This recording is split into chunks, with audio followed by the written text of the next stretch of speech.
Om Brahmanandam Paramasukhadam Kevalam Jnanamurtim Dvandvatitam Gagana Sadrisham Tattvamasya Laksham Ekam Nityam Vimalamachalam Sarvadhi Sakshi Bhutam Bhavatitam Trivunarahitam Sadgurum Tam Namami Om.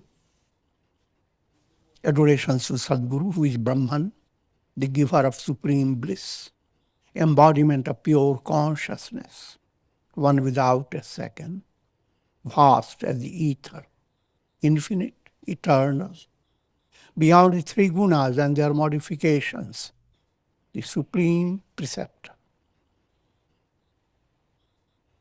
Yoga Vasistha in Utpatti Prakarana, section 93.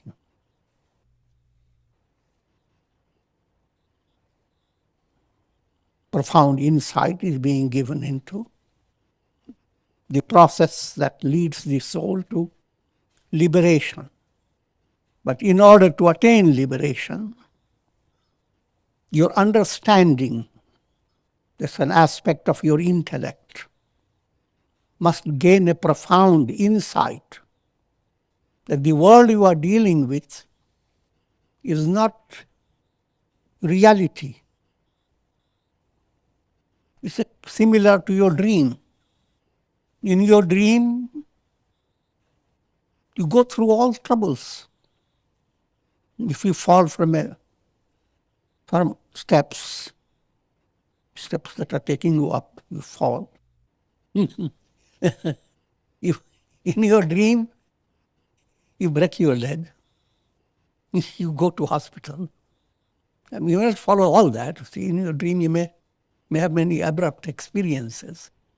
But what I'm leading you to understand, while in dream, everything seems real. Only when you wake up from your dream, or by some strange mystic psychology, if you were to develop that insight while dreaming, that it is a dream, then the same dream experience is handled by you in a totally different way.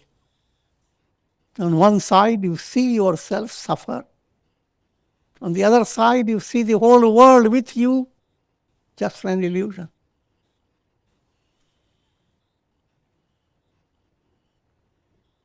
And you wake up, swallow up the entire dream without belching. I'm joking.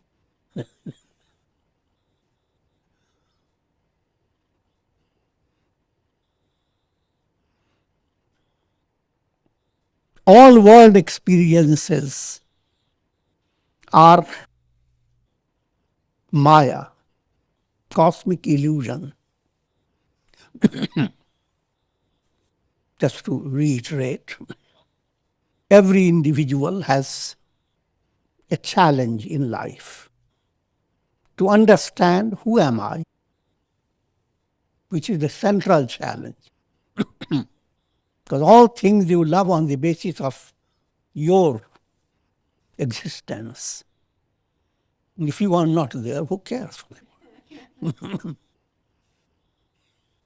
So who am I? That's central point.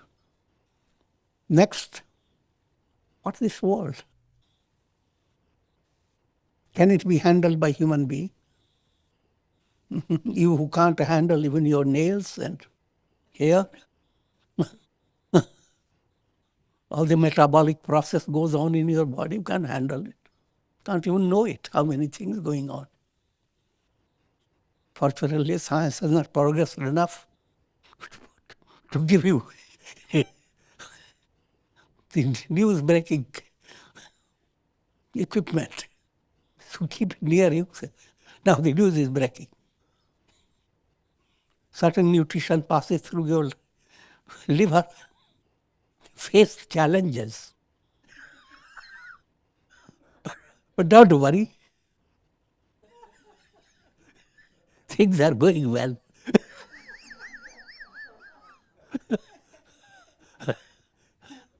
You breathe a sigh of relief. Look for another news break. think of the progress.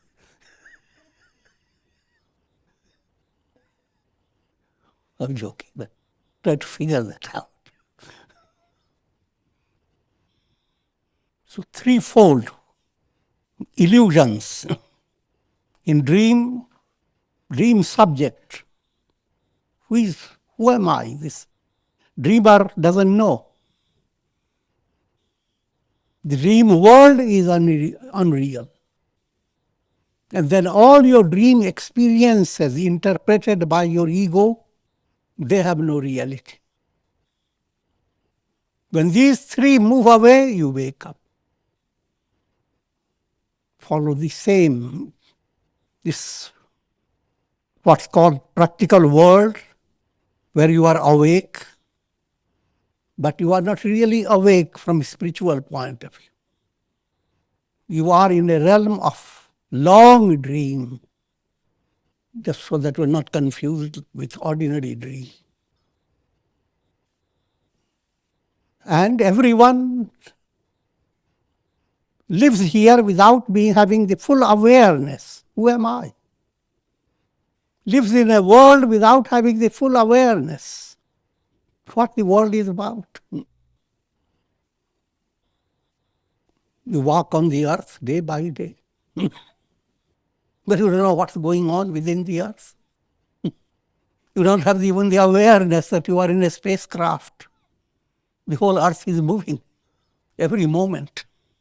In the vastness of space, where there is no security. Giving a broader way to understand. And then your experiences of facing frustrating situations. As a child, you wanted to hold on to your toys. But suddenly a birthday came. You are no longer recognized as a child. You have to go to school. A frustrating situation. Move away from cozy, comfortable world. Abandon your baby toys. Quite challenging. But behind all that painful experiences, there is a purpose. Those experiences are not real. As long as you are looking at it from a baby point of view, that's your reality. Same way happens. Human mind goes on facing so many ideas come in your mind, so many desires you want to have them fulfilled. And many of them, you can't fulfill them. You are completely frustrated. That's the normality of life. But from higher point of view, whatever is happening in your life has a divine purpose. They are all aligned to make you wake up. Wake up means to attain enlightenment. Having said that, let me come to the more precise insights. Workings of your mind. 7 points called cycle of the mind. The base of the mental process called chitta, the unconscious, that contains samskaras. Samskaras are root impressions. And that becomes possible because if chitta, the mind stuff, is not enlightened, then your unconscious stores samskaras, impressions. And this is the study of unenlightened mind. And how that study starts? Samskaras. That's the deep core, deep cause of what you are and what you are experiencing. Another way of understanding these samskaras are called Sañchita karma. accumulated storehouse of karmas. How big is the storehouse? There's no way you can calculate. It's just like how many waves are in the ocean, how many stars are in the sky, all those questions, and how many rays emanate from the sun. Instead of going into that, just forget about it. Don't work on it. It's infinite. So their Sañchita karma is boundless. If mathematically you want to exhaust them, there's no way you can exhaust. Out of Sañchita karmas, only a little portion, a little pinch has given you your present personality. It's called Prārabdha karma. And Prārabdha karma operates in three ways: jati, ayu, and bhoga. Jati means what class, what family. Will you be born in India, South India, or North India, Alaska, Australia, or Netherlands, Germany? I can go on giving all the details, but it's just called jati. You come into a particular society in the realm of humanity. Are you? How long will you live? That also comes by your karmic process. One thing is normal to understand, that you are not going to live forever.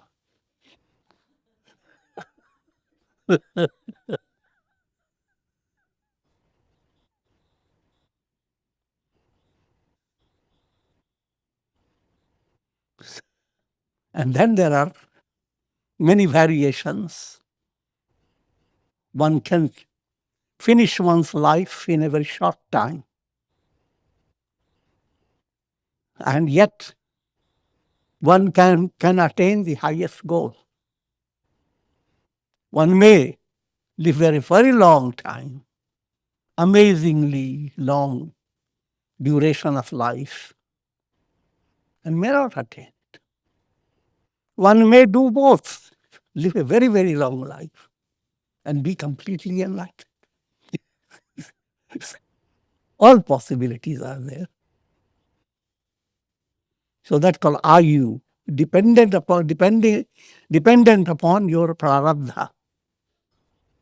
And bhoga, what type of experiences will you have? How many will be your rainy days? How many will be your summer days? And how many were your chilly days?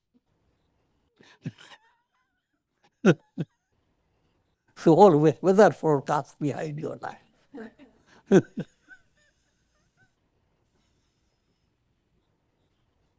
But another point, Prārabdha plans out your life. But you have another aspect of karma, Kriyamāṇa.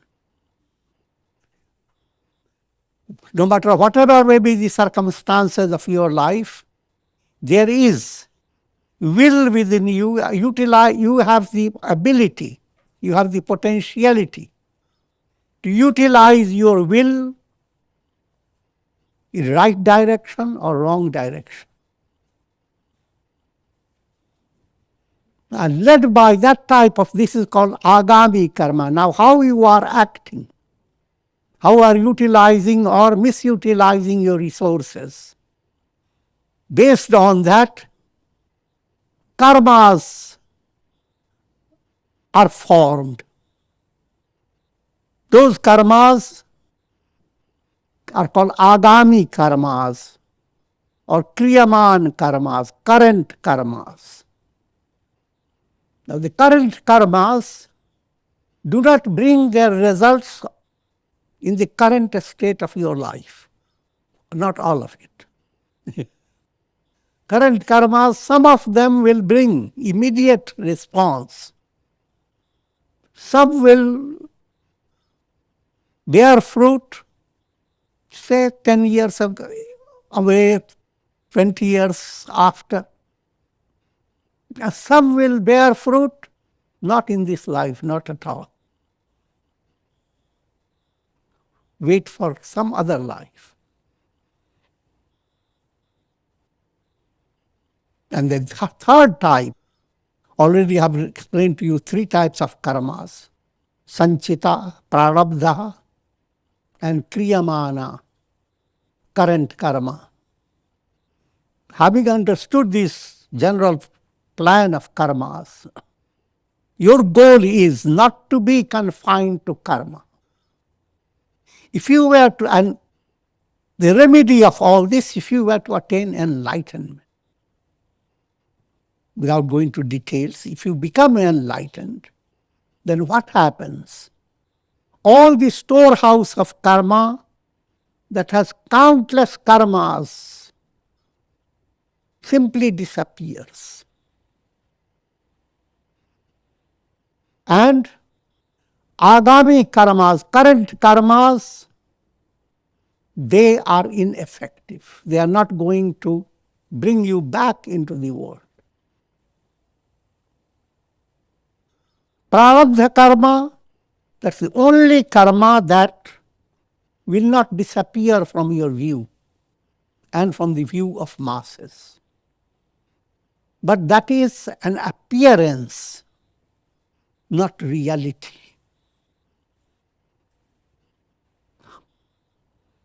To understand that point, there are many ways to understand it. You grow up in wisdom, but you don't keep the same appearance that you had in youthful days.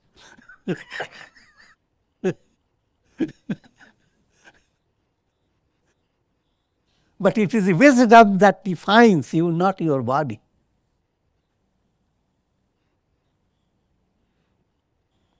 Having said all this, let me go into now the scripture.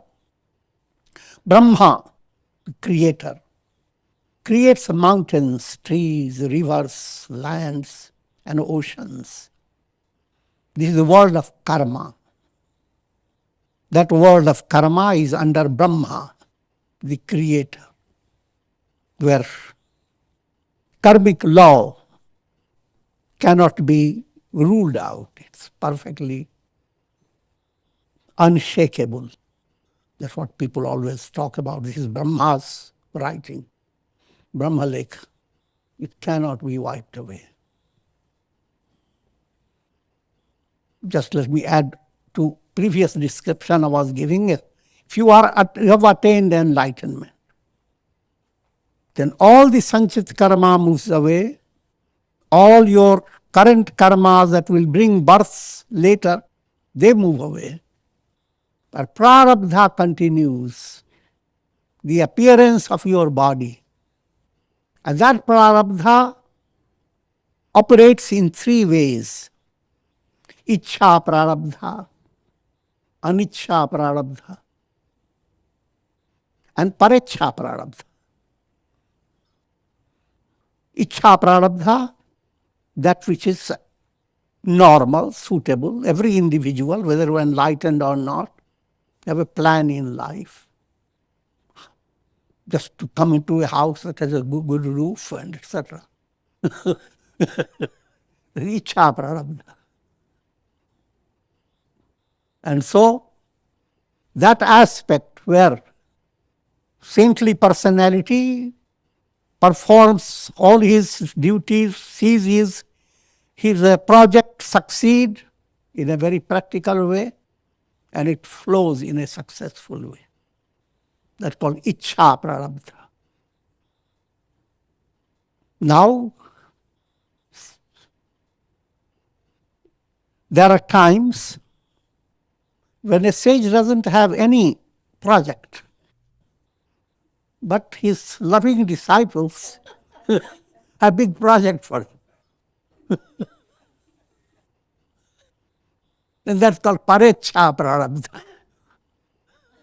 It is not against your will, it's helping you, but you are inspired by people around you. And then there is anicca prārabdha. Anicca, project is in the process, and suddenly earthquake comes in. Anicca means against your expectation, undesirable. But apparently it seems like a frustrating situation. But sometimes that is more inspiring for the masses. When you see a sage facing big challenges and have, in spite of all that, he brought out the victory of virtue over vice. So all the sufferings of the sages, including Christ's crucifixion, they're led by karma, karmic process. It's anicca prārabdha. Nobody likes to be crucified. Nevertheless, that has all its, everyone, deh dhare ka dand hai, sab kahu ko hoye. Once you have entered physical body, all these have to apply to you. Karma and karmic process, all that I have described. Jnani bhugte jnan se, only big difference. If you are jnani, enlightened, all this goes on. And I have already explained, sanchit karma burns up, agami karma is deleted, your prārabdha karma continues, but it has appearance. Snake on the rope. For you it's a rope, for others a snake. And while it appears, it follows a whole process defined by your type of prārabdha karma you have. All this world you experience, mountains, trees, rivers, lands, oceans, all types of beings. Just like even in a dream, you see all those things. They all match up with your karma. These individual souls continue to roam in the worlds of their vasanas. Before going into it, I started telling you the cycle. I started telling you about the samskaras, the unconscious basis, which contains all the seeds. Out of that, when you are coming to prārabdha aspect, samskaras as if begin to sprout. When samskaras are in a sprouting state, you are not seeing all the seeds. You are seeing only a few of them sprouting. They are called vasanas. They come to your subconscious level. And the word vasana means it smells. Vas, suvas, durvas. Good smell, bad smell. And that's allegorical term. The moment vasana, negative vasana comes in, you begin to smell it. Your whole personality begins to act up to it. Good vasana begins to operate, whole personality develops a special fervor. And those vasanas then turn into vrittis, thought waves. At thought waves level, your sadhana does a miracle. Your sadhana process enables you to choose which thought waves you should allow, which thought waves you should not allow. Say, for example, a negative thought wave has started. It's just like seeing in a house, a little fire has emerged in the corner of your house. Now, if you are dull with it, don't act up to it, the fire is going to be uncontrollable. In the same way, but if you are active, intelligent, you will immediately extinguish it. Similarly, those subtle desires, out of desires, those vrittis, thought waves, as they arise, your mind that has been enriched by sadhana extinguishes those vrittis that are like fire coming up. And it is easily done. Simply mind changes its angle. You doesn't even look at it, and it vanishes. But if you don't have that type of preparation in your mind, then the negativity continues to grow. Grows to such an extent that now you have no control. So what happens? From samskaras, there arise vasanas. From vasanas, there arise thought waves, vrittis. These vrittis turn into kama, desires. Desires turn into longings or cravings called trishna. And majority of human mind, majority of people have they're all dominated by trishna of different types. And led by trishna, you come to another level, experiences of pleasure and pain, karma bhog. And these experiences come and they move away. You think that's all, the story is over. Not so. They have sent out their record, mystic record in your unconscious. And so, the whole cycle goes on. The unconscious contains those samskaras. Samskaras go into vasanas. Vasanas go into vrittis. Vrittis turn into desires. Desires turn into longings. Longings lead you to karmas, good and bad.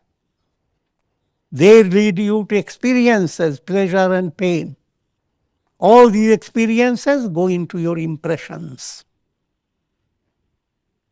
Once I said it, twice I said it, and that's it.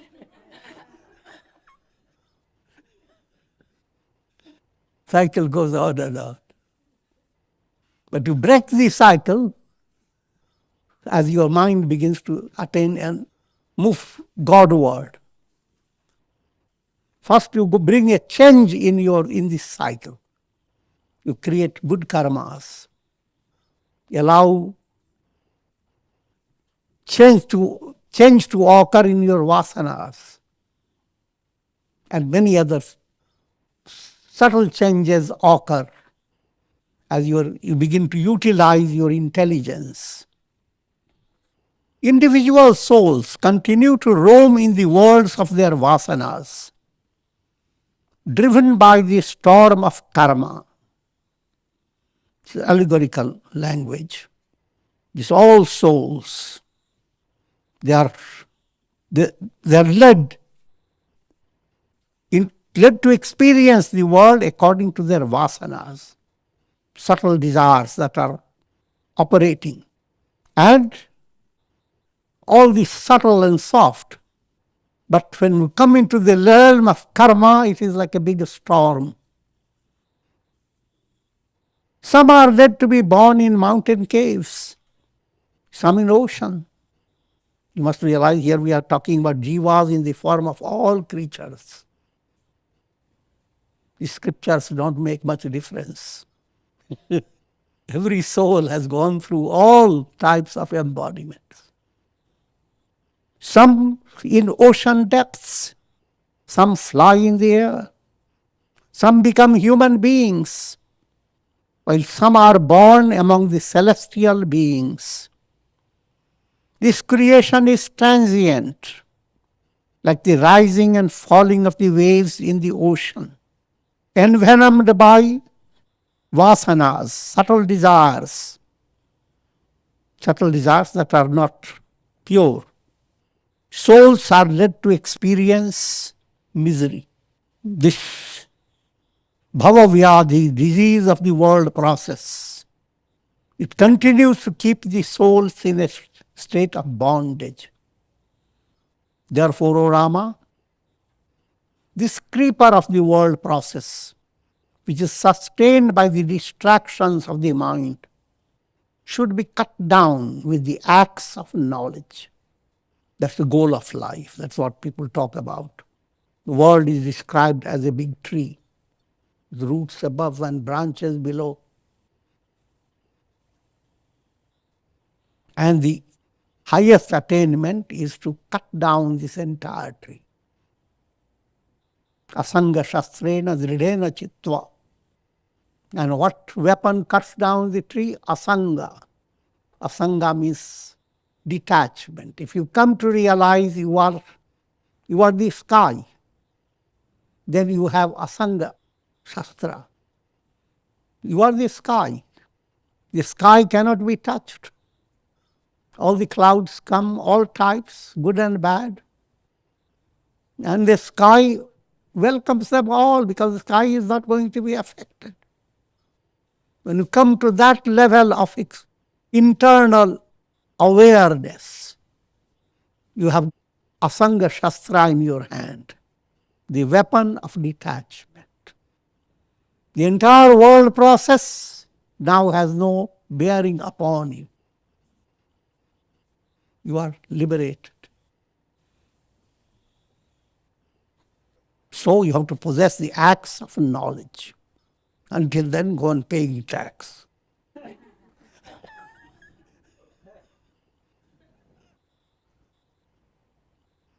Section 94.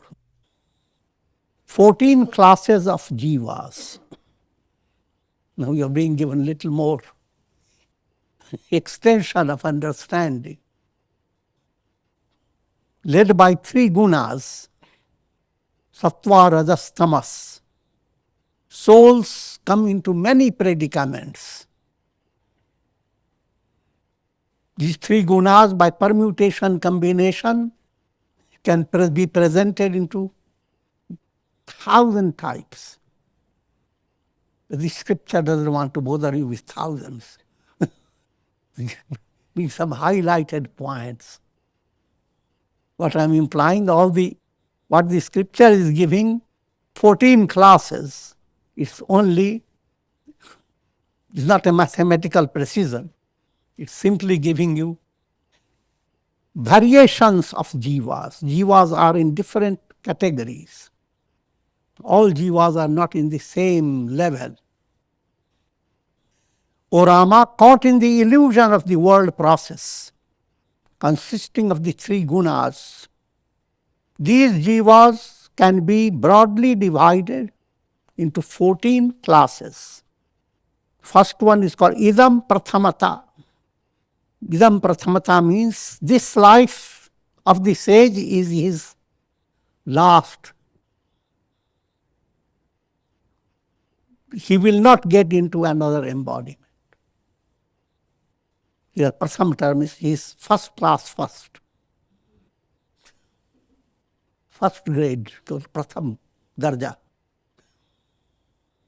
Those souls who have entered into human embodiment for the last time, because they have attained purity of mind and have unfolded that intuitional vision that reveals the nature of the self, they are called by this name, first class first. They will not be born after their deaths. For detailed study, you go through Uttarayana study. Gita explains liberation in the form of progressive movement. And First it starts with Agni, fire. Fire means Vairagya, developing dispassion. Jyoti means Viveka, spiritual insight that you are a mix-up of self and not self, and try to separate the self. Third point, called aha, Sanskrit word, which means bring light in your daily life. Practice integral yoga in your daily life. Then comes focus on your bhavana, feeling. Shukla Paksha. Shukla Paksha means bright half of the month where the moon goes on waxing. Similarly, your good feeling goes on blossoming more and more. Bhavana. When bhavana attains high grade of purification, as it goes on happening, your consciousness goes on expanding. You enter into samadhi.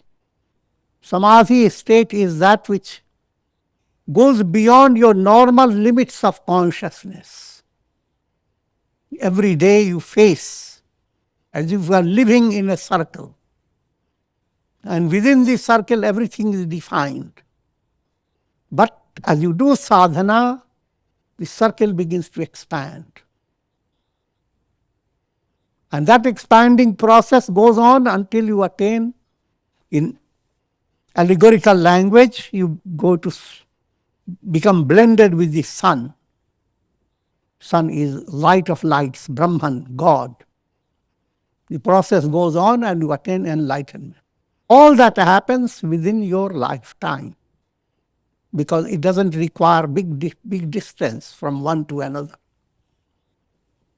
Many things happen in the mango trees within a year, not lifetime. They're blossoming, their fruits, they become ripened, and so forth. Similarly, all that happens in your single life. But don't become fooled. You have already gone through many lives to prepare for it. Even Buddha describes how many lives he went through to have come to attain Buddhahood. Next one, Guna Pivari, those who lack dispassion and therefore cannot follow the path of nivritti, that path that will lead you to liberation, that path called the path of nivritti, the path that keeps you involved with the world called pravritti.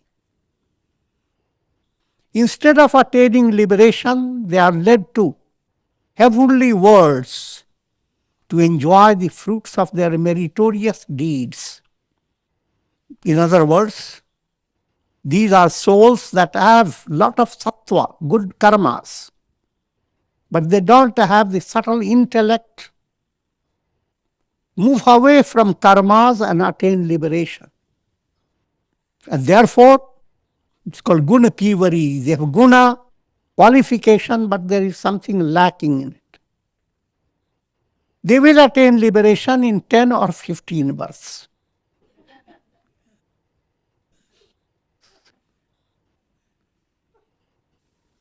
Third one, sasattva. Those who continue to discover increasing sattva through experiences of pleasure and pain, they will attain liberation in 100 births. What does it mean, increasing sattva? You are always working with three gunas, sattva, rajas, tamas. And people live their life and end up, though we have done some good karmas, but good karmas do not predominate. So you end up with rajas or tamas, not sattva. Sattva stays. You do sattvic karma, but sattvic karmas become dormant because of other gunas being predominant. Just like the role of Vibhishana with Ravana and Kumbhakarna. In early days, nobody knew Vibhishana who he was. He was playing a very submissive role. Sattva plays a submissive role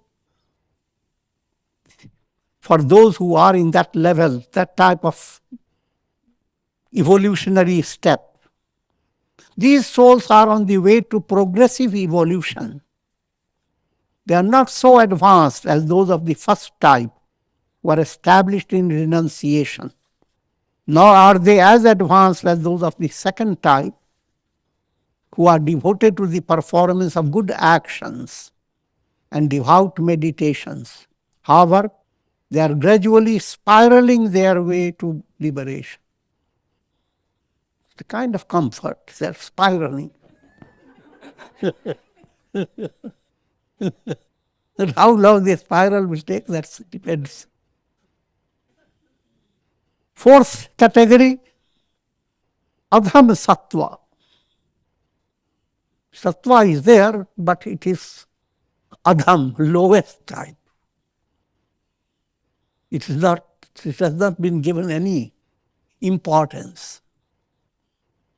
Those whose minds are colored by numerous complexes and desires and continue to perform various evil deeds, the potential for sattva in them continues to be hidden under the load of numerous karmas and desires. Therefore, their coming to the state of enlightenment is a long, long process. Fifth category, atyanta tamas. Sattva overpowered by extreme tamas. Sattva is always there. All the three gunas are always there in every individual. But depends upon how you live your life. That a particular guna, sattva, ideal life is sattva is allowed to dominate over rajas and tamas. And that again is not complete. Thereby a channel opens that takes the soul even beyond sattva. That's the ideal state. Because if you stay in the realm of sattva, you experience prosperity in life, heavenly prosperity. But then it is not permanent. That's the only defect about it. Because svarga is not the goal. Next, Rajasi. The name is given just Rajasi, not even mixing up, implying Rajas predominating soul that is involved with karma, that's Rajas predominating. Those who have ascended from subhuman levels to human level, souls that have been through many lives, evolving through animal levels. Having come to human level, now they are breathing little better. And ask them not to breathe is impossible. Figure that out. Implying they continue to enjoy, relish, embodied state. They have been in animal level, bird level, now as a human level, and want to go quick to liberation. They want to enjoy. In other words, that they continue to stay in embodied state as a human being. But they will continue to evolve, because the nature will not allow you to stay just in one place. But the evolution will be, again, is a matter of slow or speedy, depends upon how you get involved with good karmas. After death, they go to heaven or hell. They continue to wander without attaining liberation. Seventh one, Rajas Sattviki. Rajas blended with Sattva. Those who have developed this passion towards the pleasures of the world, and they will attain liberation after death. That means where Rajas has turned towards Sattva, That type of personality has a vibrant spirituality. Each time you feel rajasic, then you run to satsanga. The rajas is moving to sattva. Your rajas is not distracting you. On the other hand, if you don't have that type of high level, each time rajas develops, run to the drunken party. Same energy. Imagine coming to one type of personality, energy comes and the person is led to do things that are degrading. Another person, energy comes, is led to do things that are magnanimous, inspiring, and so forth. So, the second type is called rajastha. Rajas, sattviki. Rajas moving to sattva. So they will attain liberation after death. Through their movement, they will attain all the potentiality that are needed for liberation. After death will be just a matter of nature. But while in life they didn't have the luxury of attaining enlightenment. But the enlightenment will come to them because they have generated a momentum leading to liberation. So even the body's dropping of the body does not stop that momentum for the astral body. All the details shouldn't get you too confused. The moral is not to wait for that. Start doing your sadhana in life. Then there are souls that follow rajas rajasi. That means rajas, instead of taking you to sattva, it takes to rajas itself. Rajas becomes intensified. Rajas is distraction. Distraction, creating more distraction. This is a completely demoniac movement. But if they are not touched by tamas, see, there is again a stage. Rajas goes on creating in your mind lot of distractions of pleasure. And if you do not stay in that level, you'll be born as yakshas or gandharvas. And these yakshas sometimes, according to the storyline, they slip into demoniac level. And I'll conclude at this stage. Om Purnamadaha Purnamidam Purnat Purnamudachyate Purnasya Purnamadaya Purnamevavashishyate. Om Shanti Shanti Shanti. Om Shri Ramaya Namah.